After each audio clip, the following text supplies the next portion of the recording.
So we put an internal sourcing request where our team understands what they're trying to do first.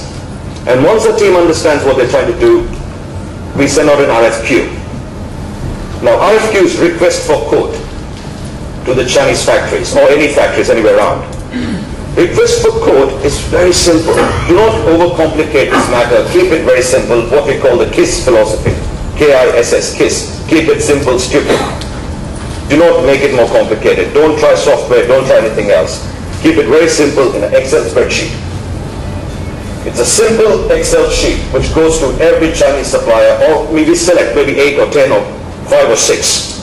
So we have, in the 2 column on the internet, there's nothing to, it only goes in BCC.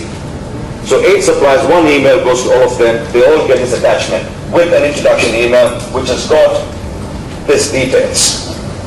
So they will get these details in the email, what we're looking for, exactly item, price and source, blah, and it goes in this, and they get this sheet.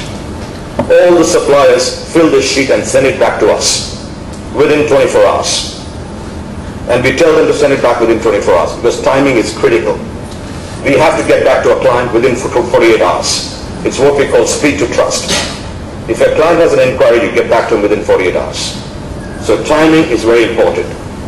In the next slide, you'll see the last one, 47, quotation valid till. This is very, very important because we find out what the sample cost is, we find out the unit cost, number 21, and sample cost, and 47 quotation valid till. As we know, prices fluctuate. If you go to the market tomorrow, your tomato, 1 kilo, will be different than day after tomorrow.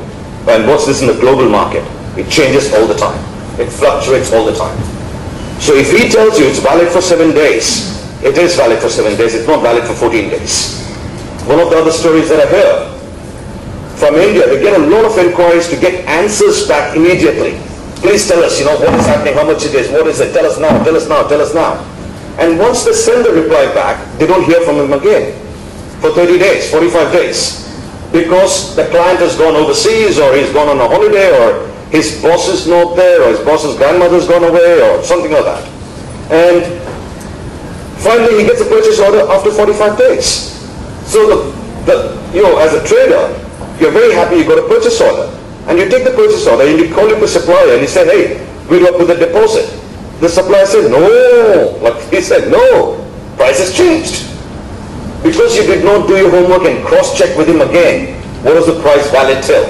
Was it 7 days, 30 days, 45 days? Double check your validity code. This is very easy to do in Excel spreadsheet.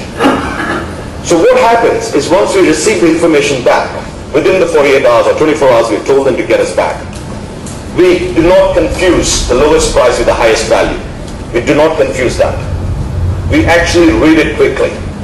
And this is what the staff do. They only cut and paste. I'm sure we're all good at cut and paste. Right? Each of them gets Excel spreadsheet, comes back, it's cut and pasted in each column. And this one in the red, which you can't see clearly, is the pricing column. Alright? And in the last, it's valid till date and all that, how long the quotes are valid till. If you look at the pricing, let's say for example, we can't say for clarity, this is $1 and that's $3 in the last. You know what you can play with. You know what you can negotiate with. But mind you, you're not negotiating anymore because you know what the price is actually worth. You can see the $3 and you can work out, why is he charging you $3 per box? Why is he so expensive? And why is this guy so cheap at $1? And you decide, I'm sure we can use common sense and work out what's right or wrong. And if you can't, we do samples from both factories. We get samples done because we know where we stand in the quality side of business. Alright? So let's say we have gone for someone somewhere here on the third line and we see him at 150, he's very good, his sample is great, everything's approved. Okay? And we know sitting on the other side is $3 is maximum. We have asked the client for $5. So we're sitting on a good healthy margin. What we do there is we give him 150, and if he keeps up to his KPIs, which is delivery on time, quality on time, everything done on time, he gets 10 cents bonus. If he does everything time properly.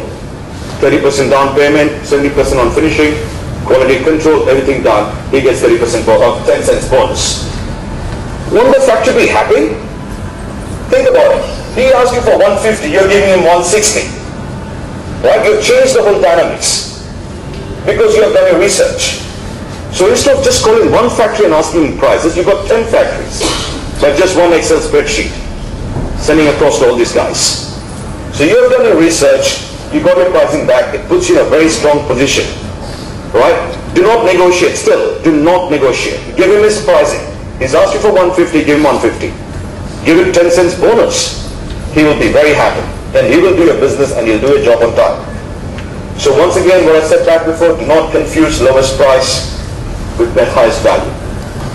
Look at the spreadsheet, understand what you're buying, and look at what quality they're giving you and for what. Even packaging as much, we look at that, and cartons make a difference. We also will come into a logistics pricing. You have to be critical about what your freight cost is, what your customs is, so on and so on.